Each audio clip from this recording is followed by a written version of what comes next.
Jai, to get us started, give me two truths and a lie, please. Okay, here we go. So in the summer of 1968, I played on a junior ice hockey team in St. Petersburg, Florida. Okay. A couple of weeks ago, I attended a Dr. Joe Dispenza meditation retreat with 1,900 other people. And during that, it was actually about 6 days. I got in 42 hours of meditation during that time. Wow. And the month that I was born, my parents put $1,000 into a small cap value stock fund, and we've never touched it, and it's worth over $13 million today. That is amazing. These are exceptional. $1,000 goes into a small cap value fund the month of your birth, and several years later, it's worth over 13 million bucks. You played ice hockey in St. Pete's in 1968, and during a 6-day Dr. Joe Dispenza retreat, you meditated for 42 hours. Wow. Well, Jai, I don't know if you ever played hockey. I'm sure that you had wonderful parents. I know that you're a thoughtful guy. So, oh my goodness. I'm going to say that there's not $13 million just sitting in account from your parents. You are correct. Ah, yes. But the truth is about that is the US small cap value fund would have grown to over $13 million today if there were $1,000 put in it. Wow. Yeah. The S&P 500 would be around $1 million today. Nice. All right. Yeah. So did you take the money out on your like 13th birthday and do something dumb with it or They never put it okay.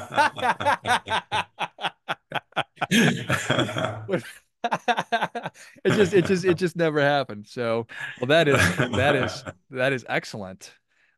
So did you grow up playing hockey or you just heard hockey was in town and you went to skate? No, I grew up in southeastern Virginia, and every summer my family would take their vacation to St. Petersburg, Florida, where I had a great aunt and uncle that lived at Pasadena Country Club. And 3 summers in a row, my parents just left me there because to play golf. But twice a week, during the week, they'd take me to the Bayfront Center in St. Pete, and I played on a junior ice hockey team. Hmm, super So I cool. played golf every day and hockey twice a week. Sounds like a pretty good program. It was pretty neat. Yeah. All right. And then 42 hours of meditation time. How is that? Not a lot of sleep time. Started one morning at 4 a.m. and we had a 5 straight hour meditation. Um, but it's amazing work that Dr. Joe Dispenza does. He's healing the world, and he's raising consciousness everywhere he goes. He does this about twice a month, and he draws anywhere from 2,000 to 4,000 people at his events. And it's a great body of work that he's doing. It is extraordinary. I didn't realize he was Yeah, doing two a month. yeah, But that is exciting. So you say it's definitely worth the investment. absolutely. Yeah, yeah, no doubt about it. I've been meditating since 1998. I first learned my technique through Dr. Deepak Chopra. I learned a primordial sound meditation technique, and that's been my daily practice ever since then. Um, Dr. Joe has a different technique, but you have the same results. And I think to the Western mind and Western mentality, he probably connects a lot better than what Deepak can do for people here. A lot of times it's tough on the Western ear listening to an Indian dialect. Hmm. But both these guys are just amazing human beings, Yeah, I don't think and there's any have been question. very impactful in my life. Yeah. Nice. All right, since 1998, you've been meditating every day. Awesome. Well, Jai, I'm glad to have you on. What is top of mind for you right now? Oh, wow. So I had three and a half years ago, I had sold a business that I created back in 1997. I developed it into what's called a multifamily office. We had two CPAs on staff, an attorney on staff, three wealth advisors. And 2 months before I sold it, I brought in an Ayurvedic practitioner for mind, body, spirit work. So we acted as the fiduciaries for all the families that we worked with. Um, I had about 155 families I was working with, almost 400 million in assets that I was managing. About 80% of those people were either doctors, execs at hospitals, or hospitals themselves. Um, but I took a 3.5 year sabbatical, and for the first year, I consulted with them, but they didn't need me. The next year, I told people I was writing a book, but I wasn't. I had already written the meat of a book. And so by year three, that story got old to me. So I finished the book, and it came out last Thanksgiving, called The Awakened Investor. It's on Amazon. And along the way, it became clear to me that I wasn't very, it wasn't very healthy for me to not do anything. And so I've recreated what I was finishing, what I had left off, and through a virtual mutual multi-family office. And so I've developed my team, and we've already brought in our first client, but we're about 2 weeks away from our website being up and ready. And and so I'm excited to really complete the consciousness piece of what I had ended with 3.5 years ago. So my team now consists of a CPA, an attorney, a real estate advisor, um, a body nutrition coach, a consciousness mindfulness coach, and a spiritual advisor. And so, what I recognized during my career is that money is not just the elephant in the room for most Americans, it's the room itself. Most people don't have a good relationship with money in the United States. And so, one way to approach right sizing this is to provide a holistic service to people where money or finance is just 1/8 of all the major aspects of how they view their life.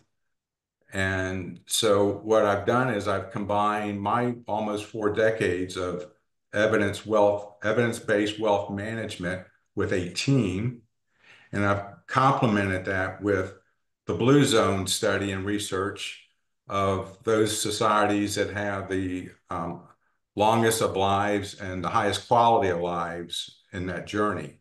And so that's what my other teammates are there to do, is to round out this experience we're having, because you can't manage money in a silo. You can't manage your workouts in a silo. You're going to become out of balance. Everything is interrelated in our lives. And so we have to be connected in all of that. And so that's what a team approach is going to do with our clients. I actually have a theory that if people will master those 7 of the 8 aspects, the non-financial aspects, that the financial aspect will just fall into place. They won't even think about it. What do you say to people who would say, why don't you just stay in your lane? Which lane are you referring to? I, The wealth management lane? yeah, just anybody that would say it to you. I would say that they're stupid, but I don't know what you would say. I look at people as a human being, not just as a money quotient. And so during my career, I was working with some families for more than 30 years. And so I met them mid or late career. I worked with them through the retirement phase and well into retirement. And I always saw it, just as long as we met or exceeded their goals that we had embarked on, that these people would feel contented, they would be happy with their lives. And that wasn't necessarily the case. They were still stressing out when things were going up. They were stressing out when things were going down. My most wealthiest client that I had was my most stressed out client. And so through the years, in 1997, I started out as a multi-generational financial planning firm. It was just me and an assistant. And so my client meetings through all those years was kind of like my laboratory, the feedback loop that I was getting from clients to see what else I needed to provide them to make this wealth journey um, a better journey for them. And so that's why over the years I was bringing in a CPA, and then I brought in another CPA, an attorney, other wealth advisors. And so I completed the wealth piece, I felt like, as best we can. But it bothered me in a great way that people were still unsettled in their body. What was interesting, the last 5 years or so, before I sold my firm, I had a radiologist call me up one day, and he says to me, I pray I don't meditate. I said, John, that's great. I said, keep at it. And I thought that was kind of odd because I never evangelized about meditating. The only thing that anybody ever knew about was I would sign my quarterly letters, Namaste. So for many people, I was their Buddhist brother. Some people, I was their Hindu brother. Other people, I was just their brother. And and so 2 years passes, and I get a call from the same gentleman. And he says, I've been retired now for a year. I said, I know, John, we've been sending you monthly checks now. And he said, but I've had time to think about life in a different way. When I was working, I was so busy. I wasn't contemplating all the aspects of my life. He says, but what I what I've come to feel I need to do now is to have you to get you to teach me to meditate. Hmm. I said, that's awesome.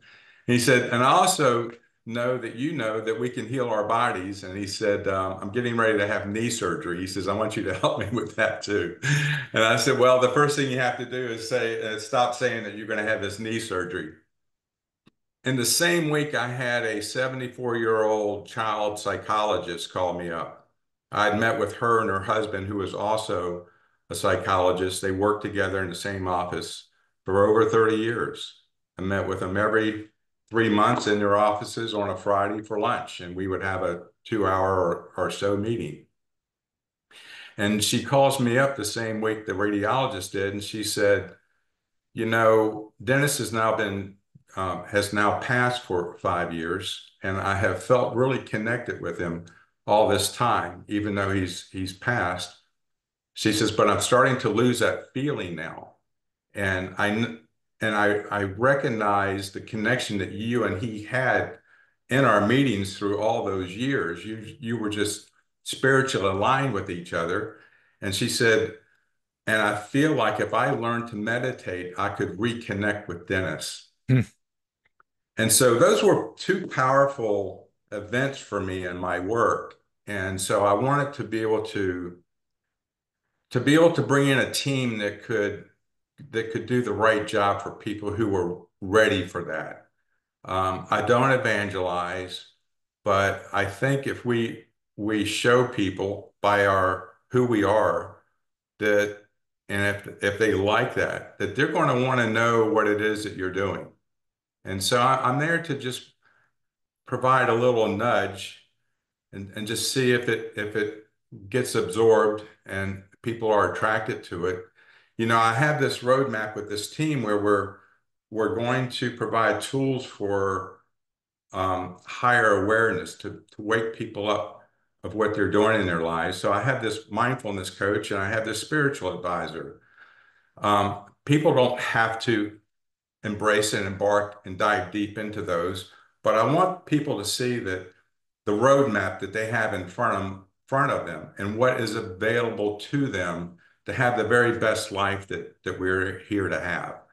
And without that mindfulness, that emotional intelligence, without that connection to our non-physical self, call it God, consciousness, Jesus, Buddha, Muhammad, whatever you want to call it, we're not living a full life yet.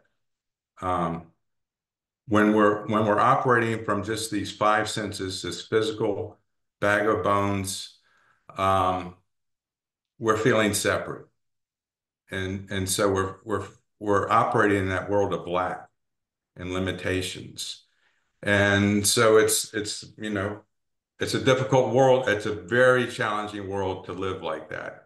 When you're tapped into your non-physical self, your conscious self, now you're feeling connected with everyone. So living in just the material world, not connected, you see that last slice of pie on the pan, and you're just going to run over there and grab it because we're in this physical world. We got to get what we can get. And the person in consciousness says, we'll just make another pie. Go ahead and take it. I love it. I love everything about what you just said. That you don't evangelize, just through who you are and how you operate in the world, you become evidence to others who observe you and they become curious about it. You mentioned a quarterly letter. In your letter, do you talk about how these practices impact you and then you make different opportunities available to people? How do you introduce these things to your clients? I did notice in the last 10 years of my writings that I wouldn't necessarily write just about my own experiences, but I would bring up the topic of consciousness in a non-invasive way. But I was introducing people to that. Um,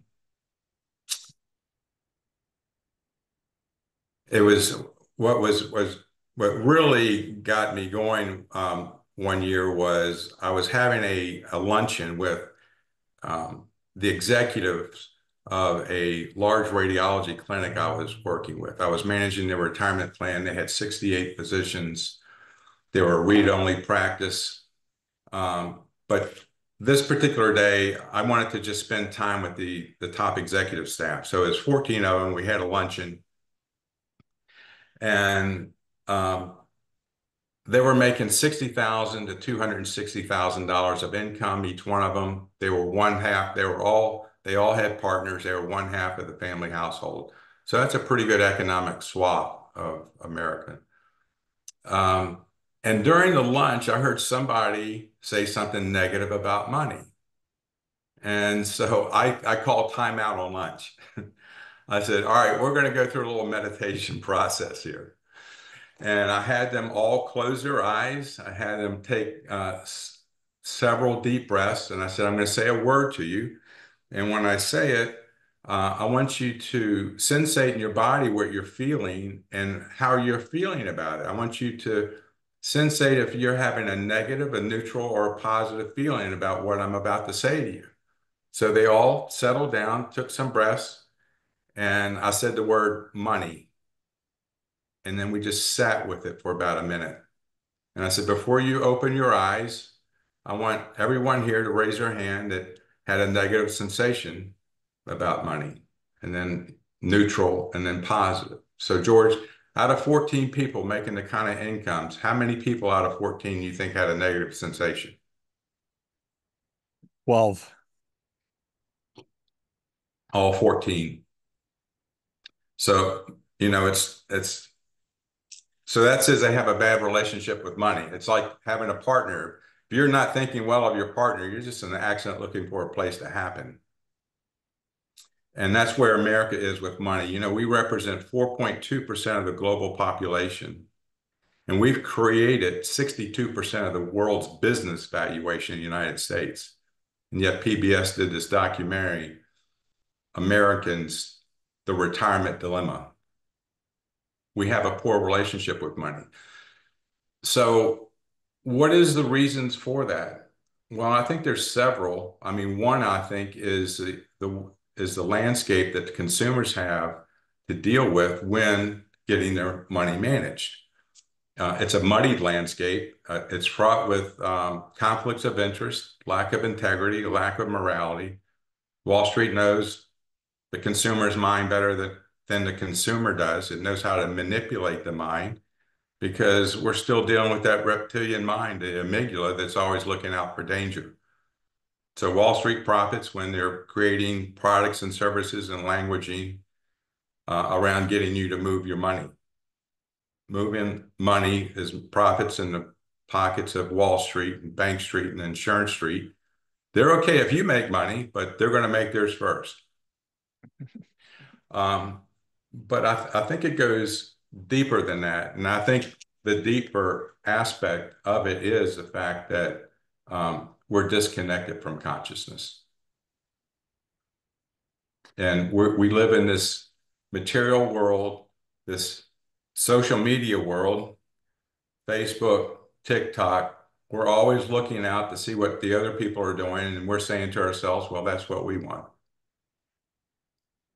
We've never spent time with ourselves. In fact, most people, I say, don't know themselves. So the first order of business that I take on when I'm being introduced to someone who we potentially could have a relationship with is I provide a human archetype assessment quiz to know thyself. As you know, in the financial industry, um, the institutions have always said, as an advisor, you have to know your client. Give them this, ask them these 10 questions, and then boom, you know the client. Well, that's kind of silly because the client didn't know themselves. So I start with a very deep study, and it's based on Carl Jung's personas. And a brilliant man, Hugh Massey at DNA Behavior, that's out of Atlanta. He was Australian by birth, developed this software uh, to go through these studies. And so what it does is it puts you in one of 10 um, archetype personas. They're 97% accurate with this placement. And then it drills down to your unique thumbprint. And what it will do is it will show you those aspects of you, your attributes and qualities that's serving you, but then it will show you those biases that aren't serving you.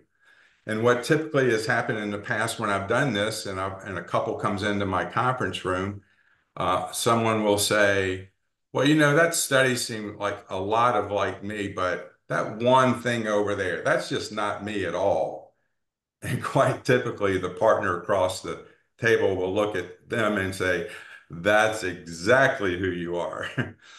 And that's what makes it a bias. I mean, fire doesn't know itself to be hot. Water doesn't know itself to be wet. So when we are that pattern of behavior, we just don't recognize it. And so I follow that up with a genogram, which is because I understand that all of life is a fractal, infinite repeating patterns of information. You see it in the cosmos, you see it out in nature, and you see it in the repeating patterns of behavior in humans.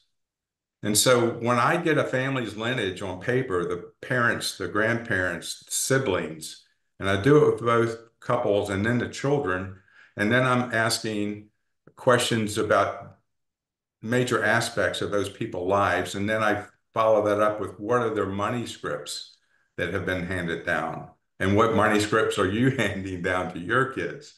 When you get all of that on one paper, you start to see these patterns in these families, and a person will many times just wake up and go, oh my God, this is why I am, this is why I'm making the choices I'm making.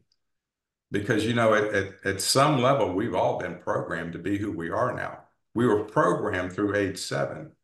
I mean, whether you believe in reincarnation or not doesn't matter. We know that we came into this world with certain DNA lineage. And then we're in mom's womb for 9 months, taking on her chemistry and her emotions. And then for the next 7 years, our minds are in this alpha theta state. And that state of mind is a sponge of your environment. You can't say no to it.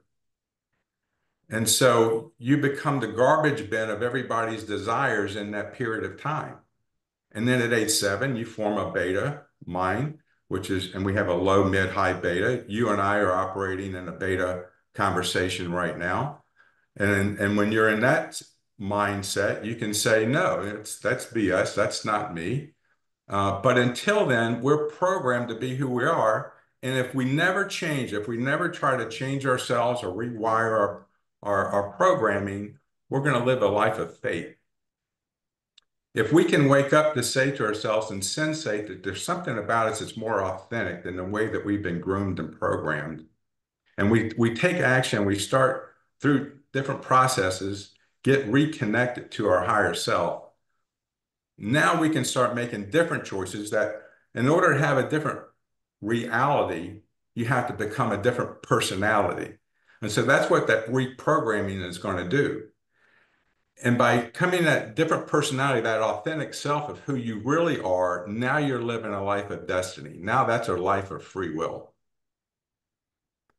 And that's a beautiful thing, an amazing thing. Know your customer. We need to know a little bit more. Need to know what kind of accounts they've worked with in the past and the value of their investable assets and stuff like that, Of Johnny. course.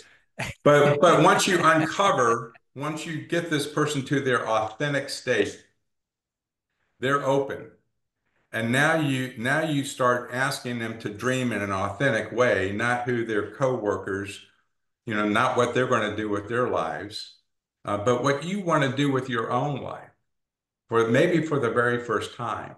So what I get them to do is I say, dream big, give me the chariots and the castles in the sky type of goals that you have. And then I say, if we can't make this work out through our financial planning work and the resources you have, give me scenarios of what an acceptable world would be. Now, I'm not talking about being a homeless person. I'm talking about a world that's very comfortable, but it's not the castles and chariots in the sky. And I'd have to say that through the years, there were probably five people, five families that could exceed those chariots in the sky. And there were about five people who couldn't get to their acceptable world. But we had time to course correct. Most people, their world fits somewhere in between those scenarios. And so there's five major aspects of financial planning that we do control. We can control when we retire. We can control how much money we're going to save along the way. We can control how much money we want to spend when we get there and what we want to spend it on. We can control how much we want to leave as a legacy. Now, we may not like which way we're controlling those, but we control those. The one thing that we don't control, though, is the rate of return you're going to get on your portfolio. Hmm. But we can stress test that. And so that's the basis, that's the essence, that's the core of the planning work that we do. But it has, and it's not a one and done thing. There's probably less than a third of the people that actually have a financial plan done one time. I contend they don't really have it done correctly, and then they never follow it up. And for me, I'm tracking literally we're tracking it every day, but we'll talk about it when the client wants to sit down to talk about it. But it's being tracked every day. Everything is in real time. This is our benchmarking. This is our guidepost. This is our roadmap for the life, and it needs to be flexible. And it needs to have the eyes of multidisciplinary professionals looking at it to give people the best strategies and the best chances to get the most out of their resources. And so I mandate that our clients work with our CPA, they work with our attorney, that they work with our real estate advisor, they work with our advisors, portfolio managers, and insurance advisors. And there's no commissions that's being charged along the way. So we remove the conflicts of interest. We act as fiduciaries for the interests of the families that we've been honored to and blessed to be able to work with. Well, everything you're saying is music to my ears, and I think it's awesome. So I appreciate the work that you're doing. Well, You've what already, I'd like to do is to change that cocktail party conversation. Because as you know, I've gone to these things too. People are at a cocktail party and they'll say to somebody, well, what is your advisor's hot stock tip? mm, That's not familiar to you, is it? sure. What I want to change that to is who is your holistic wealth management team? Who's the team? That's the difference maker. Now you're now you're not managing by chance and speculation. Yeah. And it gives people a lot of trust in knowing that they have a team on their side that's coordinated. Yeah, it strikes me that you are playing a version of the ultimate long game. There's no short-term thinking going on with what No, you've been describing. It's by no. invitation. It's helping people to get to know themselves because to your point, so few of us actually do. And as somebody famous said once, the unexamined life is not worth living. So I appreciate that you're helping people Right. to come to that place. And you just gave us a good tip. You just gave us a good tip, but we're going to ask you for your difference making tip right now. Jai, what do you have for us? Oh, wow. You know, truly, it's finding that team. Most people run around with maybe two or three different investment people that they do work with, and maybe they have a portfolio they're self-managing, and then they separately go get four or five insurance policies through the years. Who who has never talked to the estate planning attorney and the CPA that they then run off to has never talked to the investment guy except at tax time when there's missing 1099 information. So few people have done the financial plan. Certainly nobody's talked to the spiritual advisor. And so you take the maximum time running around getting all of these services for you, paying the maximum fees for them. And everybody wants to be either the man or woman in charge of the family. So, two people look smart at one time, two people don't. Those two people get fired. There's a lot of discord between what's being recommended to the family. They're not trusting the strategies that they're putting into place. And so they become dismantled at the first sign of a road bump in the road. And so that's the critical part of getting this team and changing the way that we're doing business in America.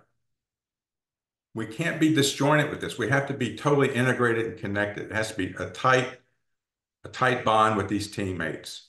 And they can be philosophically aligned at that point. They can be collegially challenging with each other with the strategies they're working on for the client. But at the end of the day, they're going to come up with the one best solution and then present it to the client. That's going to give a lot of confidence. That's going to give the long game success for what they're going to put together for them. Well, I think that is great stuff. That definitely gets a come on. It's so true. We do so many things in silos, and that's the way we've been sort of Yeah, conditioned and taught to consume things. And it's going to get you somewhere, but it's definitely not going to get you exactly where you want to go, to your point. So it right. makes so much sense to have a good team and somebody who understands what's most important and can bring everything together. Well, Jai, thank you so much for coming on. Where can people learn more about you? How can they connect with you? And where can they get their copy of The Awakened Investor? Well, they can go to Amazon for The Awakened Investor, Tim Jai Baker. My website is luminouswealth.com. They can send me an email at tim@luminouswealth.com. And my phone is 561-919-4808. Excellent. Well, if you enjoyed as much as I did, show Jai your appreciation. Share today's show with a friend who also appreciates good ideas. Get your copy of The Awakened Investor at Amazon, and then check out luminouswealth.com for everything Tim Jai Baker and everything we've been talking about today. And if it resonated with you the way that it resonated with me, reach out to him and have a conversation about potentially working together. Thanks again, Jai. George, pleasure being with you. Thank you so much for the conversation. Yeah. Finally, friendly reminder. There's never going to be anybody more interested in your financial success than you are. Maybe Jai. So act accordingly.